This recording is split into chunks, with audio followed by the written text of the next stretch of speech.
মাননীয় সদস্য উমিন ফারহানা, আপনি কি পয়েন্ট অফ অর্ডারে দাঁড়িয়েছেন? বলুন। মাননীয় স্পিকার, আপনাকে অসংখ্য ধন্যবাদ। মাননীয় স্পিকার, গতকাল মার্কিন রাষ্ট্রদূতের সঙ্গে আমাদের বাণিজ্য মন্ত্রীর একটি বৈঠক হয়েছে এবং সেই বৈঠকে মার্কিন রাষ্ট্রদূত আমাদের আমেরিকার সঙ্গে যে বাণিজ্য চুক্তি হয়েছে সেই বিষয়ে তিনি বেশ কিছু কথা বলেছেন।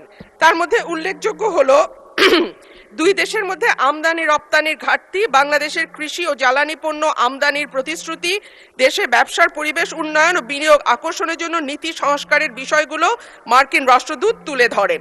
মাননীয় স্পিকার, সেখানে মার্কিন রাষ্ট্রদূত আরেকটি বিষয় আমাদের মনোযোগ আকর্ষণ করে বলেছেন যে দুই দেশের মধ্যে বাংলাদেশ থেকে যে পরিমাণ পণ্য আমরা রপ্তানি করি, আমেরিকা থেকে সে পরিমাণ পণ্য আমরা আমদানি করি না এবং যে কারণে একটা বাণিজ্য ঘাটতি তৈরি হয়েছে বিরাট, এবং এই বাণিজ্য ঘাটতি পূরণের লক্ষ্যে বাণিজ্য চুক্তি হয়েছে। কিন্তু মাননীয় স্পিকার, আমরা জানি যে 12ই ফেব্রুয়ারি আমাদের জাতীয় নির্বাচনের ঠিক 3 দিন আগে 9ই ফেব্রুয়ারি এই চুক্তিটি স্বাক্ষরিত হয় এবং তখন বাংলাদেশের যারা সুশীল সমাজ আছেন, থিঙ্ক ট্যাঙ্ক আছেন, তারা বারবার বলেছেন যে একটি অনির্বাচিত সরকার এই ধরনের চুক্তি স্বাক্ষর করতে পারে না এবং এই চুক্তিতে অনেকগুলো ক্লজ আছে যেটা বাংলাদেশের স্বার্থ বিরোধী।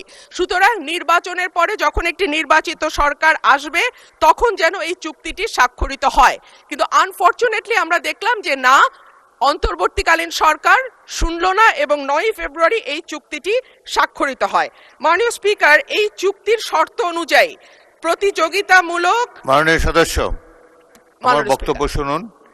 এটি কোনো পয়েন্ট অফ অর্ডার হলো না।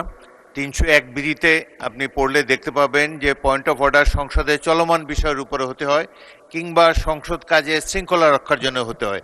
আপনি একটি নতুন প্রশ্ন উত্থাপন করেছেন, আপনি নোটিশ দেন, এটি বিবেচনা করে দেখা হবে। ধন্যবাদ। মাননীয় স্পিকার, একটা মিনিট। মাননীয় স্পিকার, এই চুক্তিটি 60 দিনের মধ্যে যদি সরকার চায় তারা এটিকে বাতিল করতে পারে এবং চুক্তিটি সংসদে আনা হোক। এটি পয়েন্ট অফ অর্ডার হিসেবে গ্রহণ করতে পারছি না বলে দুঃখিত।